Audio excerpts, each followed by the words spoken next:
हरिओम. भगवद्गीतेच्या आपल्या साप्ताहिक अभ्यास वर्गामध्ये सगळ्यांचं स्वागत. अध्याय 6, 31 श्लोकापर्यंत आपण पाहिलेलं आहे.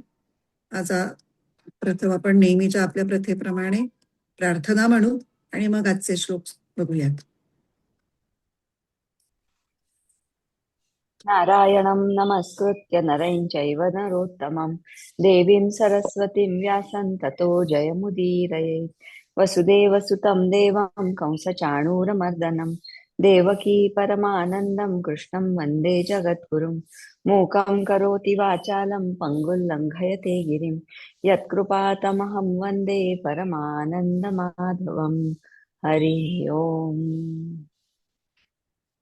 हरिओम. आता आपण आज 32व्या श्लोकाला सुरुवात करूया. 32वा श्लोक म्हण अश्विनी, आणि गीताईचा तू म्हणतेस का संजना? आत्मौपम्येन सर्वत्र समं पश्यति योऽर्जुन सुखं वा यदि वा दुःखं स योगी परमो मतः. जो आत्मौपम्य बुद्धीने सर्वत्र समपाहतो, जसे सुख तसे दुःख तो योगी थोर मानिला.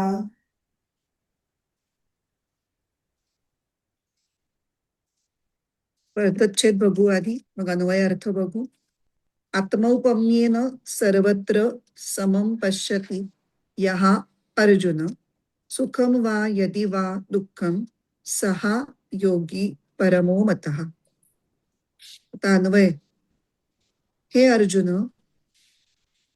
यः आत्मौपम्येन, हे अर्जुना, जो योगी आत्मभावाने सर्वत्र समं पश्यति, सगळीकडे समान पाहतो, वा सुखम यदि वा दुःखम, मग ते सुख असो अथवा दुःख असो, सहा योगी परमः मतः, तो योगी परम म्हणजे श्रेष्ठ मानला जातो. नुसता मराठी अर्थ एकदा परत बघूयात. हे अर्जुना, जो योगी आत्मभावाने किंवा आत्म्याच्या उपमेने सर्वत्र समम पश्यती, एकच परमतत्व सर्वत्र समच आहे, मग ते सुखाच्या बाबतीत असो की दुःखाच्या बाबतीत असो, असं पाहतो, तो योगी परम म्हणजे श्रेष्ठ मानला जातो. आता योग्याच्या परमश्रेष्ठ स्थितीचं वर्णन हे या श्लोकामध्ये आपल्याला केलेलं दिसतंय. स योगी परमो मतः. कोण हा परमश्रेष्ठ योगी आहे, कोण हा परमयोगी आहे, त्याची जणू काही एक प्रकारे व्याख्याच इथं भगवंत करतायत. आता ह्या योग्याला ध्यानयोगाच्या साधनेमधून आत्मस्वरूप स्थिती प्राप्त झालेली आहे. ती आत्मयोग स्थिती त्याची स्थिरावलेली आहे आणि त्याच्यातून त्याला जे आत्मज्ञान प्राप्त झालेलं आहे, त्याच्यामुळे तो काय जाणतो की जे आत्मतत्व आपण स्वतः अनुभवत आहोत तेच सर्व विश्वामध्ये, सर्वांमध्ये आणि सर्व काळी आहे. आणि त्याच्यामुळे मुळातलाच त्याचा जो नैसर्गिक भक्तिभाव असतो तो सुद्धा वाढीला लागतो. आणि मग त्याला अजून एक पुढची स्टेप की स्वतःतील आत्मतत्व, विश्वातील परमात्म तत्व आणि आपण ज्याला ईश्वर म्हणून भजतो ते ईशतत्व, हे तीनही एकच आहेत, अशी अजून एक पुढची जाणीव त्याला झालेली आहे. त्याला त्याचा अनुभव येतोय. इथे हे सगळं एकत्वम आस्थितः या शब्दांनी मागच्या 31व्या श्लोकामध्ये आपण बघितलं. एकत्वम आस्थितः म्हणजे काय, तर हे की स्वतःतलं आत्मतत्व, विश्वातील परमात्म तत्व आणि ईशतत्व हे सगळं एकच आहे. आणि हे एकत्व त्याला कळल्यामुळे काय होतं, तर कोणत्याही प्रकारचा व्यवहार करत असताना तो स्वतः तत्वरूपच होऊन जातो, म्हणजे ईश्वर रूपच होऊन जातो आणि त्याचं चित्त नेहमी ईश्वरातच राहतं. त्यामुळे त्याचे सगळे व्यवहार हे ईश्वराशीच होतात. म्हणून म्हटलंय की सर्वथा वर्तमानोपी सयोगी मयी वर्तते.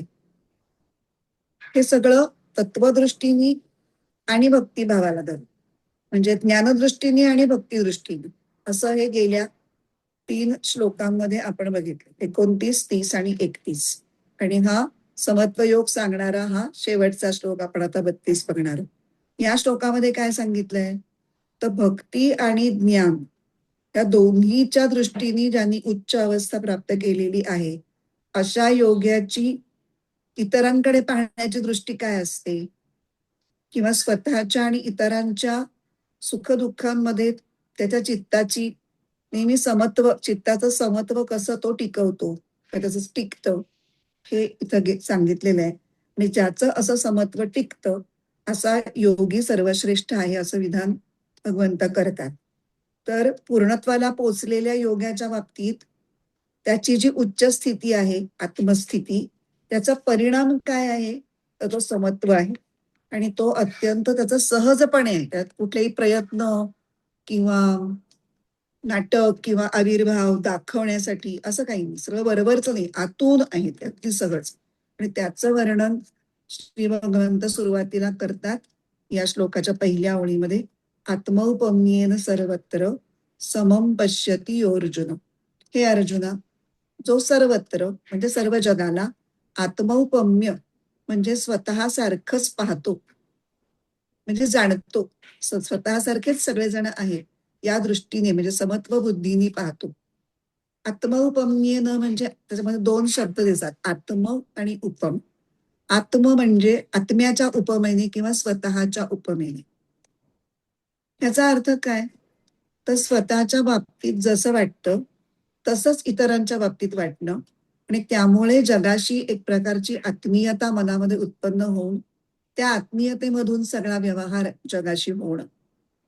त्यातला एक भाग असा आहे की तत्वतः मी आत्मस्वरूप जसा आहे तसं सगळं जगही आत्मस्वरूपच आहे, हा योग्याचा अनुभव असतो. आणि तो योग साधनेमधून तो विकसित झालेला असतो. त्याचे त्याचे फक्त विचार नसतात, म्हणजे तो त्यात वैचारिक त्याचं ज्ञान नसतं, तर अनुभवातनं आलेलं खरं खरं ज्ञान असतं.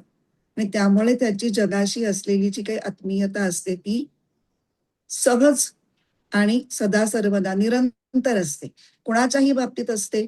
आणि इतर कोणत्याही परिस्थितीमुळे ती आत्मीयता बदलत नाही.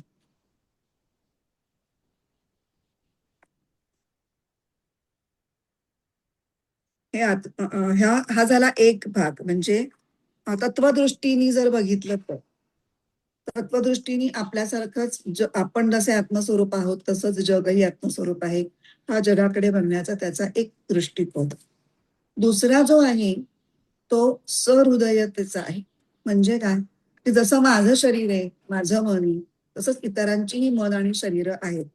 आणि जसं मी माझ्या शरीराच्या बाबतीत संवेदनशील असतो किंवा मनाच्या बाबतीत, तसंच मी इतरांच्याही बाबतीत असायला हवं. आणि हा योगी तर विश्वरूपाशी तदाकार पावलेला असतो, समष्टीशी एकरूप. त्याचा व्यष्टी अहम हा समष्टीशी एकरूप झालेला असल्यामुळे त्याच्यासाठी सगळं जग हे जणू काही स्वतःच्याच शरीराचे वेगवेगळे अवयव असतात. त्यामुळे जशी आपण आपल्या शरीराची काळजी घेतो, त्याच्या बाबतीत जसं आपण संवेदनशील असतो, तसंच तो इतरांच्याही शरीरांच्या आणि मनाच्या बाबतीत संवेदनशील असतो. आणि असाच हे हीच गोष्ट तुकाराम महाराजांच्या अभंगाच्या एका ओळीमध्ये आहे. तुका म्हणे, एका देहाचे अवयव सुख दुःख जीव भोग पावे. याच्याविषयी थोडस आपण बघूयात, की गीतेच्या मतानुसार सर्वश्रेष्ठ योगी तो जो इतरांचे सुख दुःख जणू काही स्वतःचीच आहेत अशा आत्मीयतेने पाहू शकतो, समजू शकतो. एक प्रसिद्ध नीती नियम आहे की दुसऱ्यांनी आपल्याशी जसं वागावं असं आपल्याला वाटतं, तसंच आपण इतरांशी वागावं. तर हे त्यांचं जीवनसूत्रच आहे, किंवा ते सहजपणे ते तसंच वागत असतात. तो त्यांच्या अंगी हे सूत्र अगदी मुरलेलं आहे. तर आत्मस्वरूपाचा अनुभव आलेल्या योग्याला सर्व विश्व आपणच आहोत असा त्याचा भाव असतो, त्याला म्हणतात आत्मभाव. आणि त्यामुळे विश्वातल्या सर्व घटकांना तो जणू काही आपल्या शरीराचे विविध अवयव मानतो. हाही मुद्दा आपण बघितला. मग असं झाल्यानंतर आपल्याला हा प्रश्न पडतो का, की किंवा आपल्या शरीराबाबत जर बघायचं झालं आधी, की माझ्या उजव्या पायावर मी जास्त प्रेम करू का माझ्या डाव्या पायावर प्रेम करू, असा प्रश्न कधीही आपल्याला पडत नाही. कारण की आपले सगळे अवयव हे आपल्याला सारखेच प्रिय असतात. दुसरं एक उदाहरण जर घेतलं, की नकळत तुमच्या दातांनी तुमची जीभ चावली गेली, तर तुम्ही दातांवर रागावता का? की असं तुमच्या मनात येतं का की काय हे दात माझ्या जिभेला चावलं यांनी, ह्यांना शिक्षा देऊया, असं काही मनात येत नाही तुमच्या. कारण दात आणि जीभ त्या दोन्हीकडे तुम्हीच समानतेने व्यापून आहात आणि हे तुम्हाला माहिती असतं. हे एक वेगळं तत्व म्हणून नाही, इनहेरंटली तुम्हाला आतूनच त्याची जाणीव असते. तसंच जेव्हा योग्याला असं वाटतं की सगळीकडे मीच आहे, माझंच अस्तित्व सगळीकडे भरून आहे, तेव्हा मग संपूर्ण विश्व हे त्याच्या दृष्टीने एक अखंड असं एक एकसंध वस्तू होते किंवा एकसंधत्व त्याला प्राप्त होतं आणि ज्यामुळे सर्व स्थळी आणि सर्व काळी त्याला केवळ स्वतःच सगळीकडे दिसतो. असं झाल्यामुळे हा आत्मसाक्षात्कारी द्रष्टा हा अत्यंत नॅचरलीच एक दैवी करुणामूर्ती बनतो आणि त्याच्या मनात आतूनच सगळ्यांच्या बद्दल प्रेम, दया असे सद्भाव सगळ्यांच्या बाबतीत असतात त्याच्या मनामध्ये. आता हा परमश्रेष्ठ योगी आता दोन बाजूनी बघायचंय की तो स्वतःच्या सुख-दुःखांच्या बाबतीत कसं बघतो आणि इतरांच्या सुख-दुःखांच्या बाबतीत कसा बघतो. तो आत्मभावावर असतो, देहभावावर नसतो. त्यामुळे आत्मस्वरूपाच्या त्याच्या ज्ञानामुळे तो स्वतःच्या सुख-दुःखाच्या बाबतीत कदाचित अलिप्त राहू शकतो. त्याच्याकडे तो अलिप्तपणाने पाहू शकतो, की हे माझ्या शरीराला झालंय, की हा भाव माझ्या मनामध्ये आहे, हा विचार माझ्या बुद्धीमध्ये आहे, त्याच्याशी माझा काही संबंध नाही. याचा माझ्यावरती काही परिणाम होता कामा नये. असा तो एका डिस्टन्स ठेवून स्वतःशी वागू शकतो. पण इतरांच्या सुख-दुःखांच्या बाबतीत मात्र तो संवेदनशील असतो. ही ट्रिक आहे बरं का इथली, की स्वतःच्या बाबतीत तो अलिप्त आहे म्हणून तो दुसऱ्याशी अलिप्त आहे का? अलिप्त राहून चालेल का? म्हणजे एकातनं दुसरं इन्फरन्स निघू शकतो, की आत्मभावाने तो सगळीकडे बघतोय, पण स्वतःच्या सुख-दुःखांकडे अलिप्तपणे बघतोय. तसंच इतरांच्याशीही अलिप्तपणे बघतोय, काही फरक पडत नाही. त्याला सांगायचं जा, तू देहभावावरती राहू नकोस, असं तो करत नाहीये. तो फक्त स्वतःच्या देहाच्या बाबतीत तो अलिप्त आहे. देह किंवा देह, मन, बुद्धी. पण इतरांच्या बाबतीत मात्र तो संवेदनशील असतोय आणि त्यांची सुख-दुःख दूर करण्याचा आणि ती सुद्धा तत्परतेने दूर करण्याचा तो प्रयत्न करतो. त्याच्या बाबतीत एक छान स्वरूपानंदांचा अभंग आहे. आणिकांचे सुख देखोनी जो सुखी, होय धन्य लोकी तोची संत. संताची जणू काही त्यांनी एक रूपरेषा त्याचं सगळं गुणवर्णनच केलंय. आणिकांचे दुःख देखोनी या डोळा, येई कळवळा तोची संत.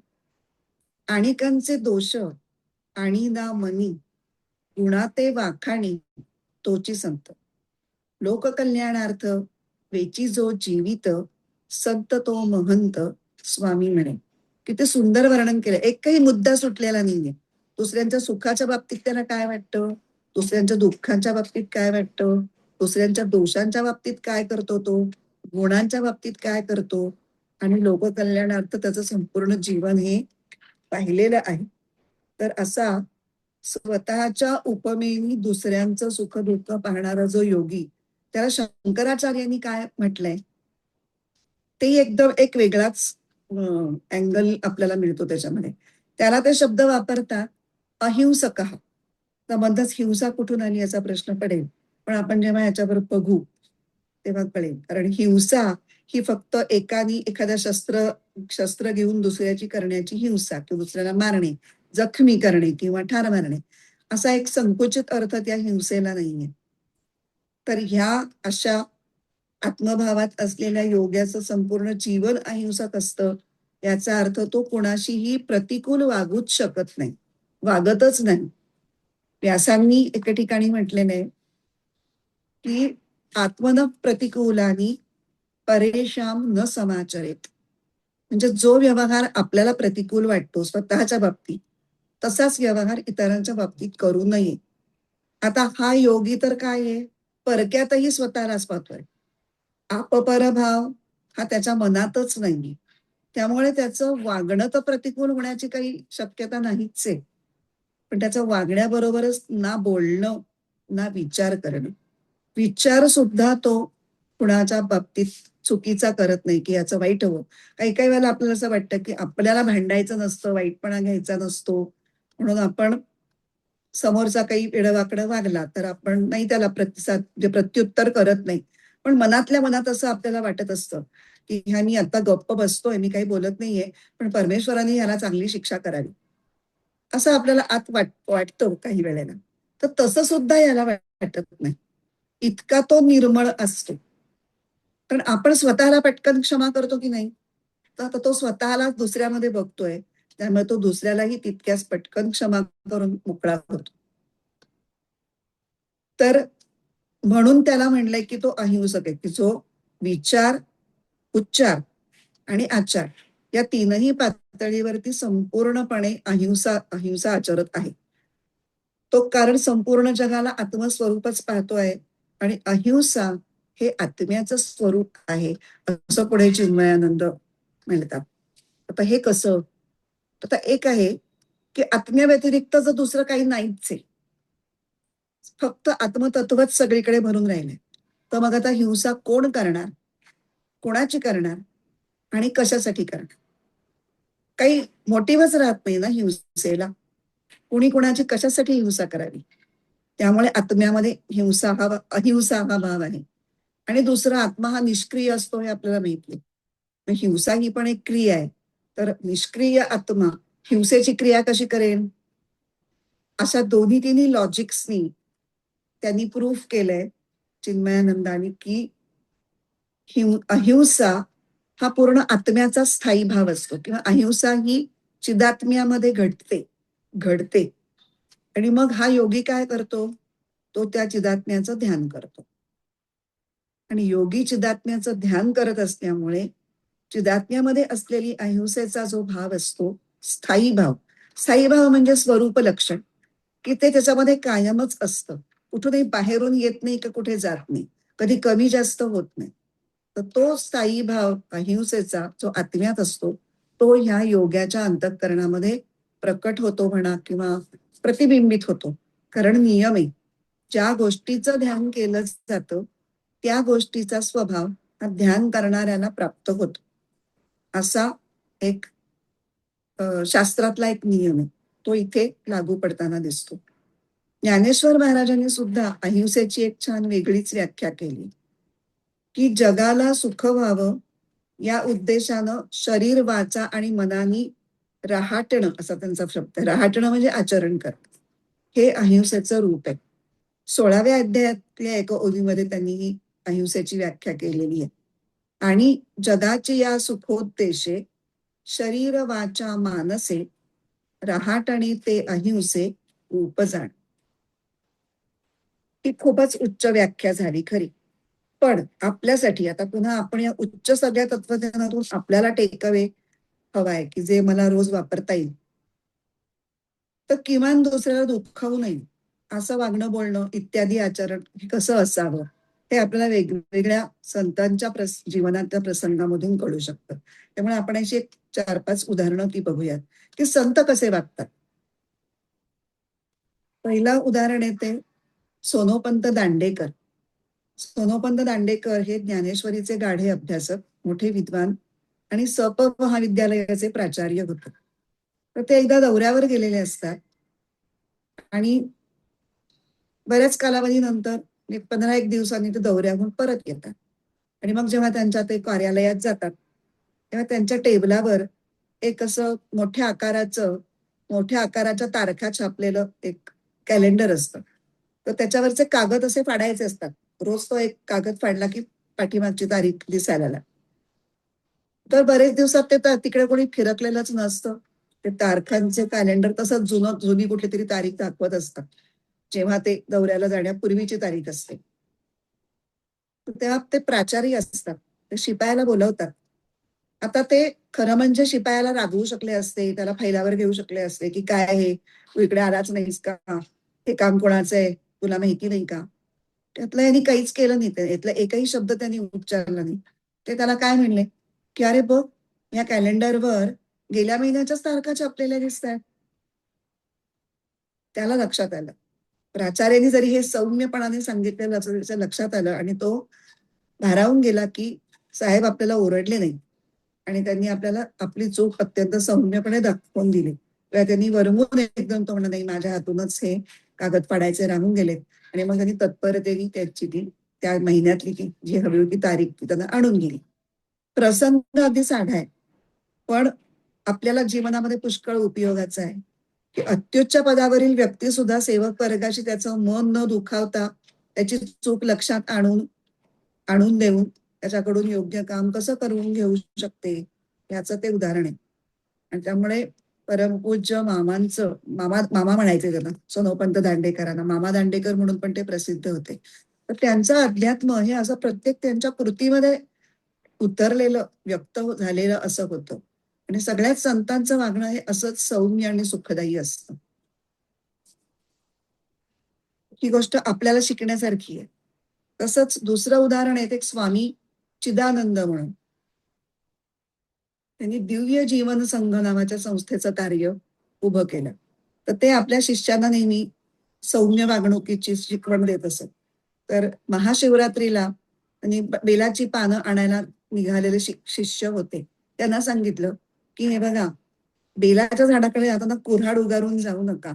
नम्रतेने बेलाच्या झाडाला महादेवावर घालण्यासाठी पानांची भिक्षा मागा. म्हणजे ही कृतज्ञता भाव आता आपल्याला हा अनुभव आहे. आता दसऱ्याला वगैरे जी आपट्याची पानं ओरबाडून आणलेली असतात, तेव्हा त्या आपट्याच्या झाडाच्या सुखाचा दुःखाचा काहीही विचार न करता केवळ व्यापारीपणा, म्हणजे ते बघून मी तर गेले काही वर्ष आपट्याची पानं देणं ही पद्धत बंद करून टाकलेली, की हे असलं अत्याचार करून आणलेल्या गोष्टी हे सोनं म्हणून, तसंही नाहीतरी द्यायचं. ते पान देणार आणि सोनं समजायचंच आहे ना. मग नुसता नमस्कार करून आपण सोनं दिलंय असं समजायला काय, जर गोष्ट समजायचीच आहे थोडंच तर आपण खरं सोनं देणार आहोत, तर मग तसंच करूयात असं म्हणून मी ती काही पद्धती बंद करून टाकली. तर म्हणजे आपल्या सगळ्या प्रथा पाळताना जेव्हा आपण निसर्गातनं काही गोष्टी गोळा करतो तेव्हा निसर्गातल्या घटकांबद्दल आपला कसा भाव असायला हवा ते या उदाहरणामधून आपल्याला लक्षात येतं. दुसरं नामदेवांचं प्रसिद्ध उदाहरण तर सगळ्यांनाच माहिती असेल, की नामदेवांना जेव्हा सर्व ठिकाणी परमेश्वर आहे हा साक्षात्कार झाला, त्यानंतर त्यांची बदललेली दृष्टी.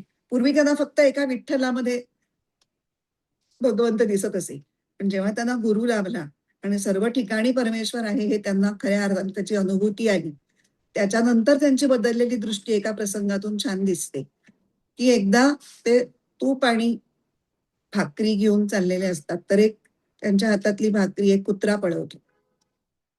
तर ते त्याच्या पाठीमागे धावत सुटतात. अहो देवा, अशी कोरडी भाकरी कशी खाणार? हे तूप पण घ्या त्याच्याबरोबर. आणि हे लोकांना दाखवण्यासाठी नसतं, हे त्यांना आतून वाटत असतं. तसं म्हणजे ही सगळी उदाहरणं हे दाखवतात, की माणूसच नाही म्हणजे फक्त माणसाच्याशीच योग्य वर्तन करायचंय आणि इतरांशी कसंही वागायचंय असं नाही. प्राणी असतील, वनस्पती असेल, एकूणच संपूर्ण जगताच्या सुखदुःखांबाबत हे संत सत्पुरुष हे संवेदनशील असतात. माणूस हा मी मगाशी म्हणत तसं सर्वात जास्त चटकन क्षमा स्वतःला केली जाते, तशी त्यांनी इतरांनाही करणं म्हणजे आत्मौपम्य वर्णन. आणि ह्याचं एक उदाहरण हे पुराणात मिळतं. दधीची ऋषी म्हणून खूप प्रसिद्ध महर्षी होते. त्यांना एकदा इंद्राने काही कारणाने खूप त्रास दिला होता. त्याच्यानंतर काही काळानंतर देव आणि असुर यांचं जेव्हा युद्ध सुरू झालं आणि असुर काही केल्या हटेना, तेव्हा वज्र नावाचं एक अमोघ अस्त्र निर्माण करायचं ठरवलं गेलं. आणि ते वज्र हे दधीची ऋषींच्या हाडांपासूनच बनवलं जाऊ शकतं, असा एक पर्याय त्याच्या पुढे निघाला. तेव्हा इंद्र दधीची ऋषींकडे आला मागणी करायला, की तुम्ही हाडं देण्याची मागणी म्हणजे काय मागणी आहे? जीवच मागितल्यासारखं आहे. आणि त्याही परिस्थितीत दधीची ऋषींनी पूर्वी त्यांनी जो आपल्याला त्रास दिला होता, आपला अपमान केला होता, त्यातलं काहीही मनामध्ये न आणता म्हणजे योग सामर्थ्याने त्यांनी शरीर सोडलं आणि आपली हाडं ही त्या देवकार्यासाठी दिली. तर अशा ज्ञानी पुरुषांच्या कथा ह्या हे उच्च अवस्थेचं दर्शन घडवतात. अजून एक फार छान गोष्ट आहे, की प्राण्यांशी सुद्धा हे या लोकांचं कसं आत्मभावाने ते बघू शकतात आणि त्यामुळे प्राण्यांच्या मनातल्या भावना सुद्धा त्यांना कशा कळतात. रमण महर्षींची गोष्ट आहे.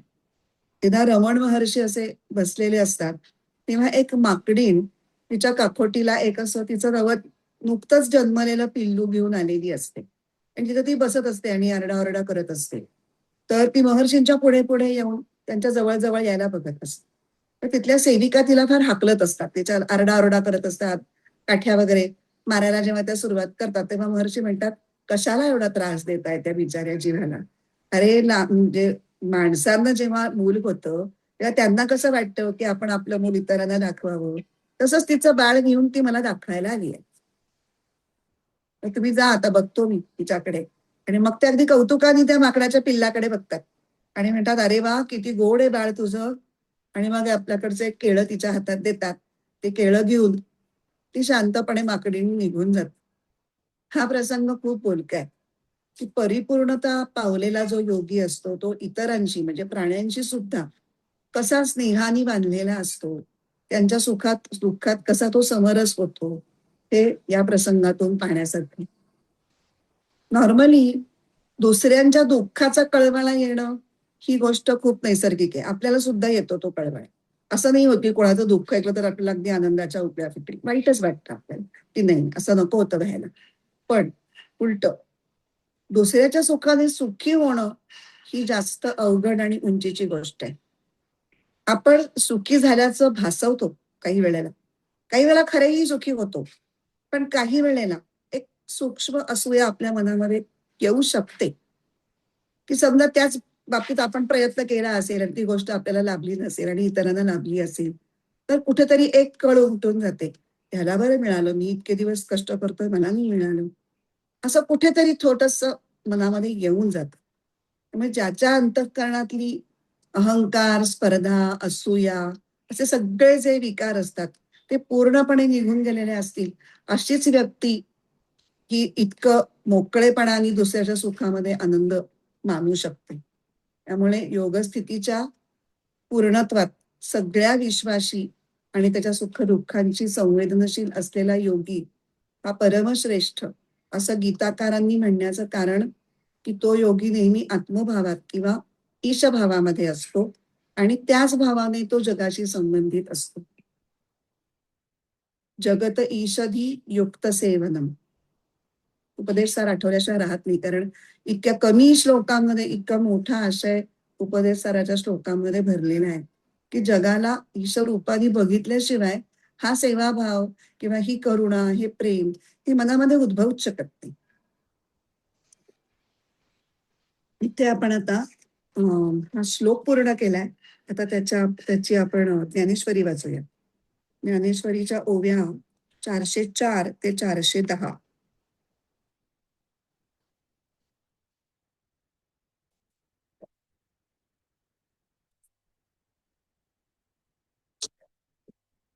म्हणोनी असो ते विशेखे, आपण ते या सारिखे, तो चराचर देखे अखंडित.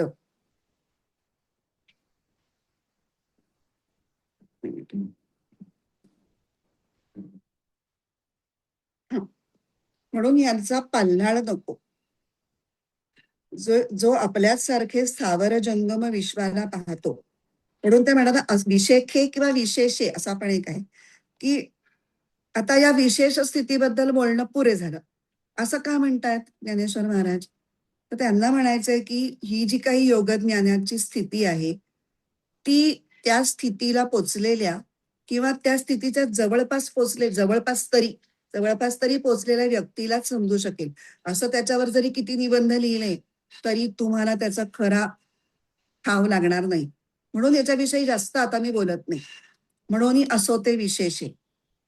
पण पुढे ते म्हणतात की आपल्यासारखं सर्व चर आणि अचर जग. आता इथे आपण जी उदाहरणं घेतली ती सगळी सजीवांचीच घेतली, पण निर्जीवांच्या बाबतीत सुद्धा त्यांना तोच आत्मभाव असतो. पण त्यांच्यातलं सुद्धा चैतन्य स्वरूप ते पाहू शकतात. तो अखंडपणे चर आणि अचर अशा दोन्ही सृष्टींमधलं आत्मतत्व पाहू शकतो.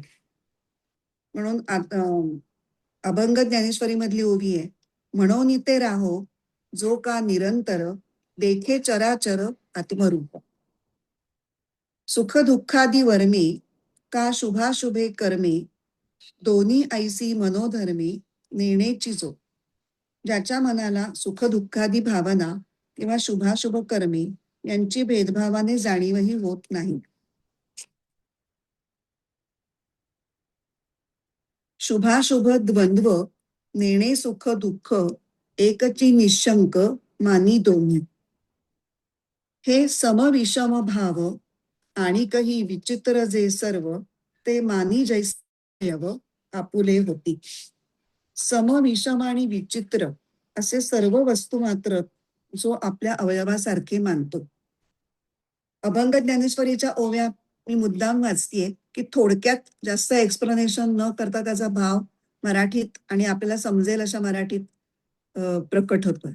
समविषम हे धनंजया भाव आणि काही सर्व विविध जे ते जो पुरुष मानी सर्वथैव जैसे अवयव आपुलेचे. म्हणजे ह्याच्यामध्ये फक्त वस्तू नाहीये, वस्तू व्यक्ती पदार्थ विचार भावना सगळ्यांच्याच बाबतीत आत्मभाव आहे हे सना या ओळीतनं सांगायचं.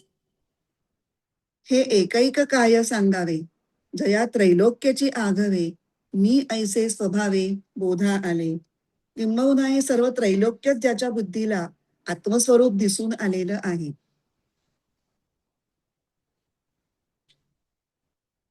ही ओवी पुरेशी स्पष्ट आहे की त्याला सगळ्या त्रैलोक्यामध्ये जर आत्मभाव आहे तर एक एक उदाहरणं आता किती देणार. तर आता त्यांना ते म्हणतात की जास्त न बोलता आपल्याला हा कळतोय. तयाही देह एकू कीर आथी लौकिकी सुख दुःखी तया ते म्हणती परी आम्हा ते ऐसी प्रतीती परब्रह्मची हा. त्या पुरुषालाही शरीर असतेच आणि लोकव्यवहारात त्याला प्रसंगानुसार सुखी अगर दुःखी म्हणण्यात येते. परंतु आमचा अनुभव असा आहे की असला पुरुष खरोखरीच ब्रह्मस्वरूपच असतो.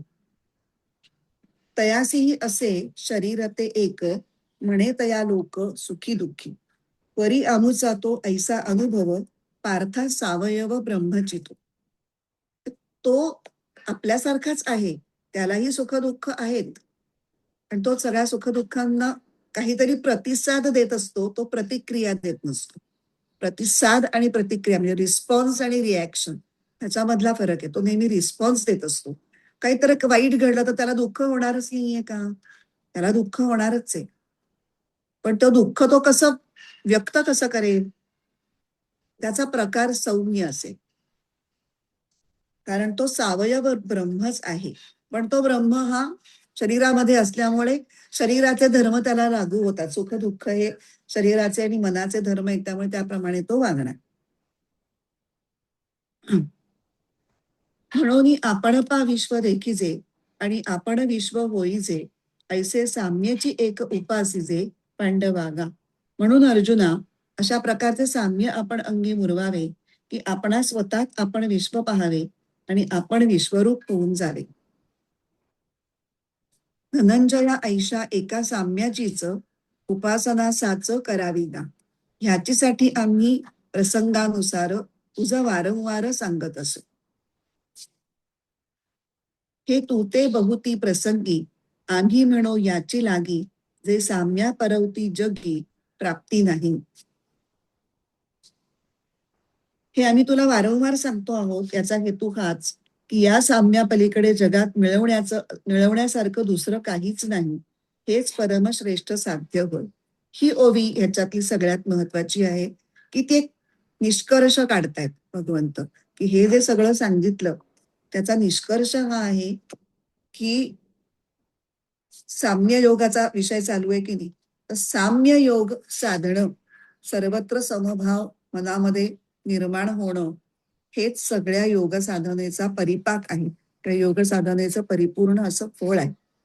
असा निष्कर्ष काढून ह्याच्यावरच्या ओव्या आता संपताय.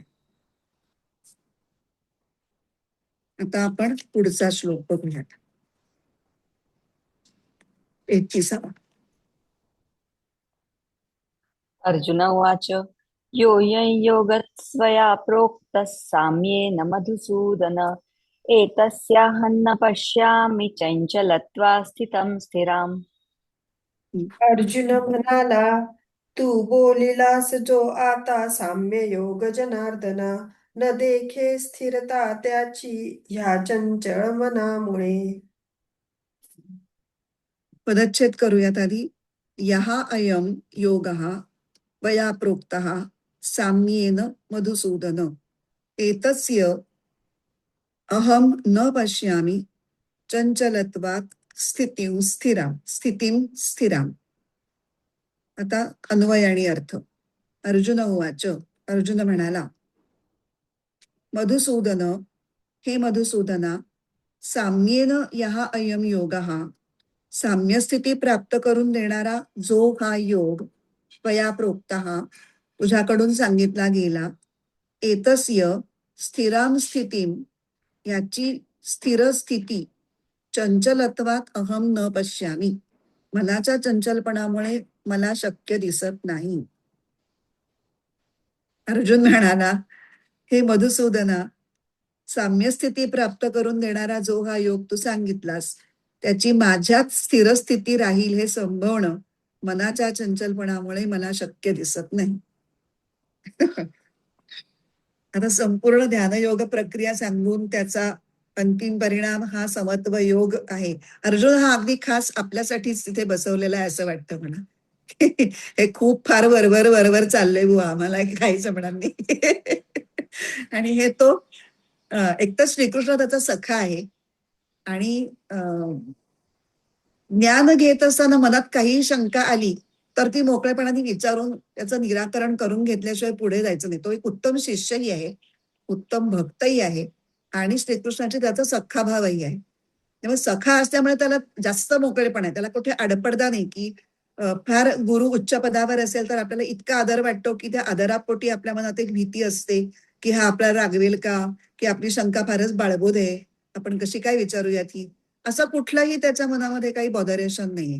तो आलं मनात की पटकन विचारून मोकळा होतो. तसं हा सगळ्या ध्यानयोग प्रक्रियेचा अंतिम परिणाम समत्व योग आहे हे ऐकल्यानंतर अर्जुनाला जी शंका मनात आली ती तो या श्लोकात विचारतो. खरं तर अर्जुनालाच काय, पण कोणत्याही साधकाला ही अशी शंका येणं स्वाभाविकच आहे की सर्वत्र आणि सर्वांच्या बाबतीत आधी समभाव वाटेल का, आणि वाटला तर तो सतत आपल्या मनामध्ये टिकवून ठेवायला आपल्याला जमेल का, किंवा तो आपला आपला टिकेल का. आपण छान मोठ्या मोठ्या अर्थपूर्ण ओव्या तर वाचतोय. पार्था मी विश्वात, विश्वते माझ्यात, ऐसे ओतप्रोत संचलेगा, तरी स्वतः माझी विश्वते देखावे आणि स्वये व्हावे विश्वरूप. हे छान वाटतं, ऐकायला खूप छान वाटतं, पण आपली दृष्टी जिथवर पोचतच नाही अशी ही उच्च तत्वरूप अशी अवस्था आहे. आणि अर्जुन हा प्रकृतीमध्ये आहे, अजून तो त्या आत्मभावात गेलेला नाही, प्रकृतीच्या सगळ्या लेवल्सवरती तो अजून जखडलेला आहे. तसे आपण सगळे आहोत, देहभावात आहोत, देह मन बुद्धी म्हणजे आपण ह्याच्यामध्ये आहोत. तसं इथून खालून तो त्या उच्च अवस्थेची कल्पना करतोय आणि त्या प्रकृतीच्या, आणि मनात त्याला असं कुठेतरी की त्या प्रकृतीच्या स्थितीमधला जो व्यक्तिमत्वाचा वेगळेपणा प्रत्येकाचा असतो तो आपलाही टिकून राहावा. प्रत्येकाला स्वतःचं स्वतंत्र व्यक्तिमत्व, स्वतःची स्वतंत्रता हे सगळं जपलं गेलेलं हवं असतं असंच वाटतं. आणि त्याच्यात एक विश्वरूपाशी तादात्म्य पावणं हे जरी तत्वदृष्टीने खूप उच्च स्थिती वगैरे जरी सांगितलं गेलं तरी त्याच्यामध्ये सर्वसामान्य साधकाला एक धोका जाणवतो की ते तादात्म्य पावताना किंवा समरस होताना माझी आयडेंटिटीचं काय. व्यक्तिमत्वाशी आपण इतके लहानपणापासून तादात्म्य पावलेले असतो की त्याच्याशिवाय आपलंच अस्तित्व धोक्यात आल्यासारखं आपल्याला वाटतं. मागे आपण हा मुद्दा एकदा बघितला होता बघा, याच अध्यायातला 14वा श्लोक. प्रशांतात्मा विगतभीर ब्रह्मचारी व्रते स्थितः मनस्संयम्य मच्चित्तो युक्त आसीत मत्परः. याचा तो विगतभी हा जो शब्द होता तो बघताना आपण हा विचार केला होता की विगतभी शब्दाचा अर्थ काय, ज्याची भीती निघून गेली आहे असा. मग आता योग्याला कशाची भीती वाटतेय, ह्याची भीती वाटते की मी असा ध्यानामध्ये पुढे पुढे जात जात तर माझं व्यक्तिमत्वच विरघळून गेलं तर ते मला सहन नाही होणार. त्याला ते सहन होत नाही. तो विचार सुद्धा त्याला सहन होत नाही. प्रत्यक्ष सुद्धा सहन होत नाही. त्यामुळे कुठेतरी त्याची ही मनोभूमिका त्याच्या ध्यानाच्या प्रगतीच्या आड येते. ही होल्ड्स हिमसेल्फ बॅक. तो असा freely, he doesn't flow freely. त्यामुळे तो पुढे पुढे न आता एका ठिकाणी येऊन तो थांबतो. आपण विवेकानंदांचं उदाहरण बघितलं होतं, की अर्थात विवेकानंदांना रामकृष्णांनी त्याची मानसिक तयारी होण्याच्या आधीच त्यांच्यावरच्या प्रेमाने तो अनुभव द्यायचा प्रयत्न केला आणि अचानकपणे त्यांना असं सगळं, म्हणजे आपण ह्याच्यामध्ये विरून जातोय वगैरे असं जाणवायला लागल्यानंतर ते खूप अस्वस्थ झाले आणि म्हणले की काय काय होत आहे हे मला, हे थांबवा ताबडतोब, मला माझ्या घरी जायचंय, माझ्या आई वडिलांच्याकडे, असं ते म्हणतात. तर ह्याला, म्हणून ही जी शंका आहे की मला काही हे खरं होईल असं वाटत नाही किंवा स्थिर राहील असं वाटत नाही, त्या शंकेमध्ये एक ही शंका बेसिक लपलेली आहे की मला ही स्थिती खरंच हवी आहे का, का मला नकोच आहे, इथपर्यंत मला पुढे जायचंच नाहीये, कारण मला माझं व्यक्तिमत्व सांभाळणं जास्त महत्वाचं वाटतंय. असं वाटू शकतं, कारण प्रकृतीच्या स्तरावरून जोपर्यंत आपण विचार करतो तोपर्यंत त्या उच्च स्थितीमध्ये किती अमर्याद स्वातंत्र्य आहे, की प्रचंड पराकोटीचा आनंद, सुख, शांती सामावलेली आहे, ह्याची पूर्ण आपल्याला कल्पना येत नाही. आणि ती जी काही कल्पना येते ती आपल्यासाठी, आपल्याला ते हवं असं आणि ऍट एनी कॉस्ट हवं असं वाटण्यासाठी ती पुरेशी नसते. So we hold our sales back. नाही ठीक आहे, पण माझं चाललंय ते ठीक आहे बाबा. मला जरा थोडा वेळ ध्यान करून जरी शांत वाटलं तरी पुरेसं आहे. ते जाऊ देत, आत्म्यात विलीन बिलीन नाही झालं तरी चालेल. ही पहिली एक शंकेचा एक पापुद्रा. आणि दुसरी शंका ही की मला खरं जर झालं तर, जर मला हे साध्य झालं तर मला आधी साध्य होईल का, आणि जमलं तर सतत या समत्व स्थितीमध्ये राहणं ही मला जमेल का.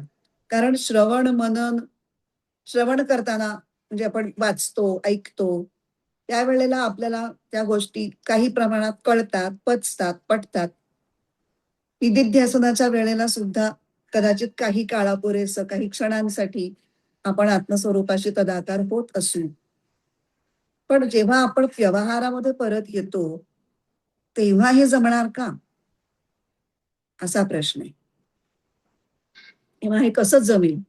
आणि म्हणून अर्जुन म्हणतो की हा जो काही योग तू सांगतोयस तो सतत जमणं मला कठीण वाटतंय. इथं यहा अयम योग, हा हे जे शब्द वापरलेत, ही जी पद आहेत, त्यांनी या अध्यायातल्या 10व्या श्लोकापासून 28व्या श्लोकापर्यंत जो काही ध्यानयोगाचं सगळं वर्णन आलेलं आहे त्या सगळ्यांचा निर्देश आहे बरं का. 10वा श्लोक कुठला होता?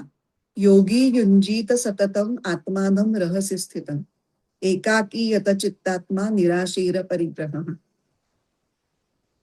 योग ध्यानयोग कसा करावा अगदी सुरुवातीपासून आणि शेवटी युंजन्नेवम सदात्मानम योगी विगत कल्मषः सुखेन ब्रह्म संस्पर्शम अत्यंतम सुखम अश्नुते.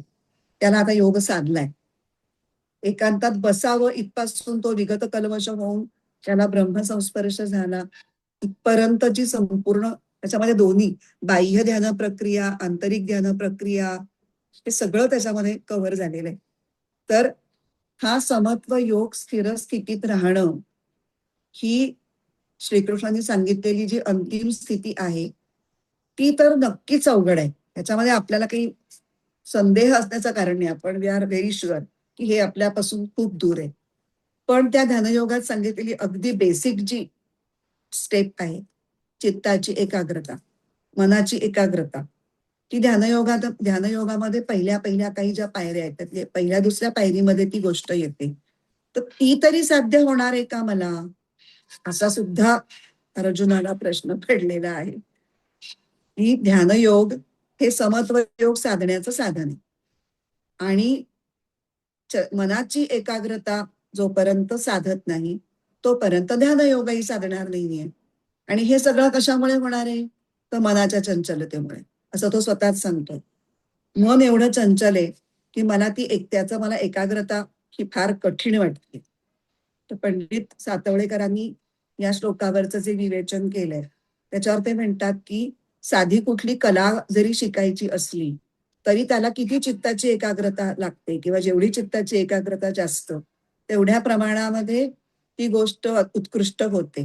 मग इथे तर आत्मस्वरूपावर चित्त एकाग्र करायचंय हे फार उच्च लेवलचं कार्य आहे. तर अशा हे करताना मनाच्या चंचलत्वाला आवर घालून जर ते पूर्ण एकाग्र करायला जमलं नाही तर मग ते ध्यानस्थिती आणि समत्व आणि हे कसं काय होणार.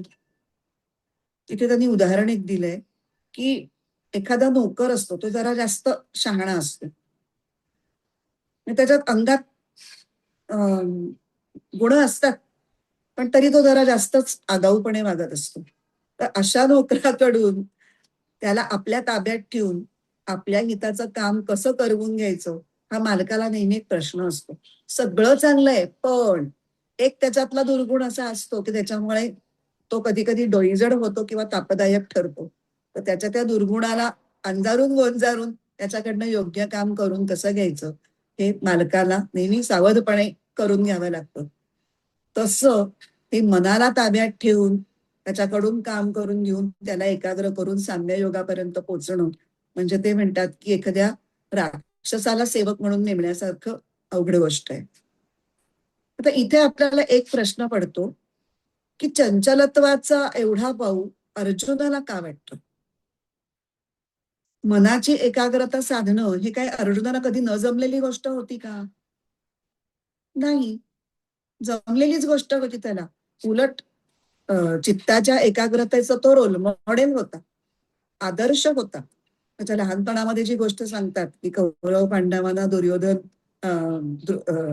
द्रोणाचार्य जेव्हा शस्त्रविद्या शिकवण्यासाठी त्यांची नियुक्ती केली जाते आणि धनुर्विद्येचे धडे देत असताना द्रोणाचार्य एक दिवस एका झाडाच्या एका उंच फांदीवर एक कापडाचा पोपट करून ठेवतात आणि सगळ्यांचं धनुर्विद्येचं कौशल्य तपासायची ती परीक्षा असते.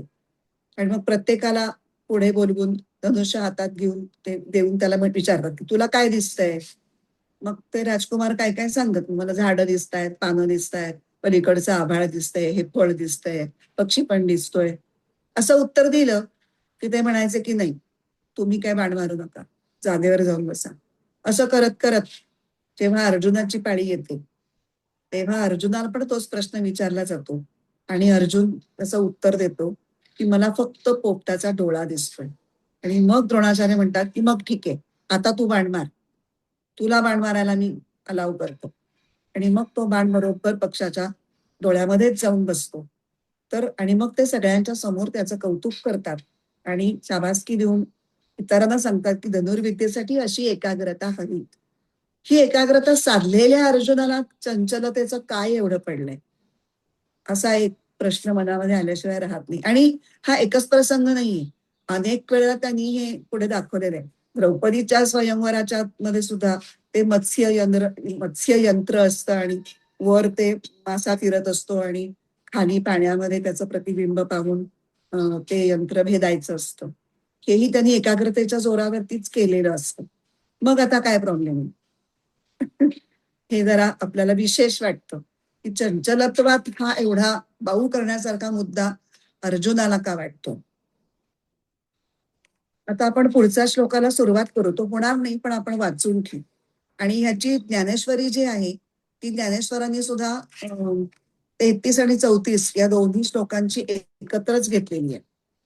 हा, याच्यामध्ये अजून एक गोष्ट सांगायची राहिलेली आहे. ह्याच्यामध्ये अर्जुनाने मधुसूदन असा जो संबोधन वापरलेला आहे ते सुद्धा सूचक आहे आणि सहेतुक वापरलेलं आहे असं काही विद्वानांचं मत आहे. तर आता त्यात काय हेतूने वापरलेलं असावं ते. तर मुळात मधुसूदनाचा अर्थ काय, तर मधु हा नावाचा एक दैत्य आणि सूदन म्हणजे त्याचा नाश करणारा, म्हणून मधुसूदन असं आहे. तर पूर्वी दैत्यांनी ब्रह्मदेवाकडून वेदांचं अपहरण केलं होतं आणि मग तेव्हा भगवंतांनी हयशीर्ष नावाचा एक अवतार घेतला आणि 2 राक्षस होते ते मधु आणि कैटभ. तर त्यांचा पाठलाग करून त्या दोघांचा नाश केला आणि ते वेद पुन्हा मिळवून येऊन ब्रह्मदेवांना सुपूर्त केले. म्हणून त्यांना मधु कैटभारी किंवा मधुसूदन अशी नावं आहेत आणि ही विष्णूची नावं आहेत. आणि श्रीकृष्ण हा विष्णूचाच अवतार आहे, म्हणून त्याला सुद्धा मधुसूदन म्हटलं जातं. ही मूळ मधुसूदनच्या या नावाच्या पाठीमागची आख्यायिका. आता इथे काय आहे? मधूचा दुसरा अर्थ गोड, गोड लागणारी गोष्ट. मग इथे संसारामध्ये आपल्याला काय गोड लागतं? तर आपल्या व्यक्तिमत्वाशी जोडलेला जो अहमचं तादात्म्य असतं ते आपल्याला गोड लागतं. ते आपल्याला इतकं गोड लागतं की ते सोडायला आपण आध्यात्मिक प्रगती सुद्धा म्हणजे आपल्याला ते सोडायला आपण तयार नसतो. मग आपल्याला आत्मिक प्रगती नाही झाली तरी चालेल. आपण जे म्हणलं मगाशी की त्यांना एक तो we are holding on to it, की आपल्याला ते नको असतं. नाही, मला माझं स्वतंत्र व्यक्तिमत्व हे जास्त महत्वाचं आहे. तर त्याच्यामध्ये आपण खूप आसक्त असतो. तर त्या आसक्तीरूपी मधूचा तू नाश कर, असं त्याला त्या गर्भित अर्थाने मधुसूदन हे संबोधन वापरलेलं आहे. असं विद्वानांनी त्याचा अर्थ लावलेला आहे. अर्जुनाच्या मनात तो होता की नाही आपल्याला माहिती नाही, पण वेगवेगळे लावलेले आहेत, वेगवेगळी संबोधनं वापरलेली आहेत. तर त्याच्यामध्ये काहीतरी अर्थ असूही शकतो. आता आपण 34वा श्लोक वाचू गीता गीता इथला आणि आपण आज थांबू, कारण आता काहीही सुरू केलं तरी सगळंच अर्धवट राहील. सुरू करून ठेवू का? चञ्चलं हि मनः कृष्ण प्रमाथि बलवदृढं तस्याहं निग्रहं मन्ये वायोरिव सुदुष्करम्. मन चंचळ हे कृष्ण, हट्टी छळीतसे बळे, धावे वाऱ्यावरी त्याचा दिसे निग्रह दुष्कर.